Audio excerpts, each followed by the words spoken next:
जय हिंद। एलकेबी न्यूज देख रहे हैं आप और मैं आप सबके साथ परवेज पवार। देश में लोकसभा चुनाव का बिगुल बज चुका है। पश्चिम उत्तर प्रदेश की 8 संसदीय सीटों पर प्रथम चरण में मतदान होना है, जिसके लिए आज से नामांकन प्रक्रिया भी शुरू हो गई है। कैराना संसदीय सीट पर भी प्रथम चरण में चुनाव होना है और कैराना संसदीय सीट के अंतर्गत पड़ने वाली गंगो विधानसभा सीट से भारतीय जनता पार्टी के विधायक चौधरी किरण सिंह जी हमारे साथ मौजूद हैं। इनसे जानकारी हासिल करेंगे कि आगामी लोकसभा चुनाव को लेकर कैराना संसदीय सीट पर भारतीय जनता पार्टी की क्या तैयारी है। सबसे पहले तो विधायक जी आपका स्वागत है एलकेबी न्यूज पर। आपका भी प्रवेश जी, आपका और आपके चैनल का बहुत बहुत स्वागत। आपने मेरे से बात करने के लिए समय निकाला, इसके लिए आपका धन्यवाद। विधायक जी, लोकसभा चुनाव प्रथम चरण में कैराना संसदीय सीट पर होना है, गंगो विधानसभा सीट भी उसी के अंतर्गत आती है, तो किस तरह की तैयारी है भारतीय जनता पार्टी की? देखो, मैं आपको बताना चाहूंगा, भारतीय जनता पार्टी कार्यकर्ताओं की पार्टी है और भारतीय जनता पार्टी का प्रत्येक कार्यकर्ता बड़ी मेहनत, लगन, ईमानदारी से, परिश्रम के साथ पार्टी के कार्यों में जुटा रहता है। और भारतीय जनता पार्टी के कार्यकर्ता इतना काम कर रहा है काफी पिछले वर्षों, कई वर्षों से, जब से मोदी जी की सरकार आई तब से तो कार्यकर्ता दिन रात लगा हुआ है 2014 से। तो पूरी तैयारी है और मैं आपको बताना चाहूंगा कि हमारे कार्यकर्ताओं की मेहनत के दम पे भारतीय जनता पार्टी बड़ी बहुमत के साथ देश में सरकार बनाएगी। कैराना लोकसभा में जीतेंगे और गंगो विधानसभा भारी मतों से जीत के जाएगी। क्या अब की बार 400 पार? निश्चित 400 पार।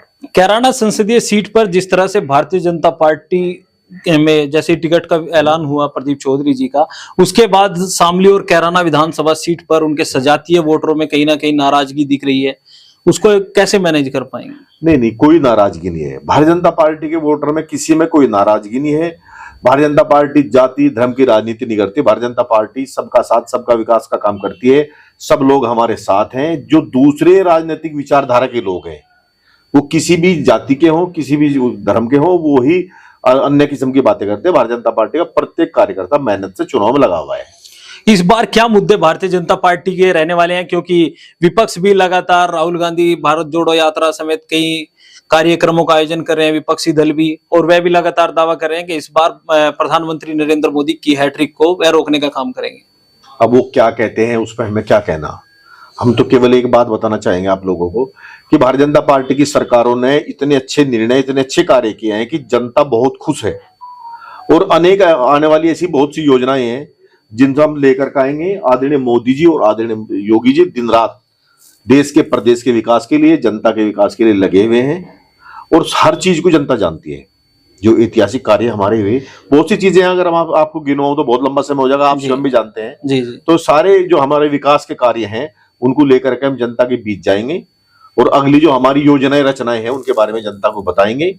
तो जनता बहुत भारी मतों से हमें जीत दिलाएगी। कहीं ना कहीं क्षेत्र में जब आप गंगो विधानसभा सीट की बात करेंगे तो गंगो विधानसभा सीट जब 2019 का लोकसभा चुनाव हुआ, बड़े अंतर से जीतने में कामयाब हुए। 2022 के विधानसभा चुनाव में आपने जीत दर्ज की। इस बार जो चुनाव होने वाला है, लगातार कहा जा रहा है कि गंगो विधानसभा सीट पर जिस तरह से एक बहुजन समाज पार्टी द्वारा राजपूत समाज के उम्मीदवार को उतारा गया कि गंगो सीट पर भी इस बार मुकाबला खड़ा होगा। नहीं, कुछ नहीं, बिल्कुल नहीं, गलत कह रहा है जो भी कह रहा है। मैं आपको बताऊं, 2014, 2017, 2019, 2022 और अब 2024 में पिछले सारे रिकॉर्ड तोड़ के गंगो विधानसभा से भारतीय जनता पार्टी जीतेगी। विधायक जी, गंगो विधानसभा सहारनपुर जनपद में आती है, तो सहारनपुर संसदीय सीट पर भी पहले चरण में ही चुनाव होना है। हाँ। उसके लिए अभी तक भारतीय जनता पार्टी ने अपने उम्मीदवार के नाम का ऐलान नहीं किया, कब तक संभव है? वो तो शीर्ष नेतृत्व का काम है, जो हमारी पार्टी के नेता हैं उनका काम है। वो जब भी निर्णय लेंगे, अच्छा जो भी निर्णय लेंगे हमें स्वीकार्य है। सहारनपुर संसदीय सीट 2019 में भारतीय जनता पार्टी के हाथों से निकल गई थी, क्या इस बार भारी मत बता तो रहा हूँ, इस बार 400 उत्तर प्रदेश की 80 की 80, इस बार 400 पार, उत्तर प्रदेश की 80 की सीटें हमें प्राप्त होंगी और भारतीय जनता पार्टी विजयी होगी। यानी इस बार उत्तर प्रदेश की 80 सीटों पर भारतीय जनता पार्टी निश्चित। तो आगामी लोकसभा चुनाव को लेकर क्षेत्रीय विधायक जो गंगो विधानसभा सीट के हैं किरण सिंह को आपने सुना। आगे की अपडेट के लिए बने रहिए एलकेबी न्यूज के साथ। चैनल अगर आपने अभी तक सब्सक्राइब नहीं किया तो चैनल को सब्सक्राइब कर ले। वीडियो फेसबुक पेज पर देख रहे हैं तो हमारा फेसबुक पेज भी फॉलो करिए। जय हिंद।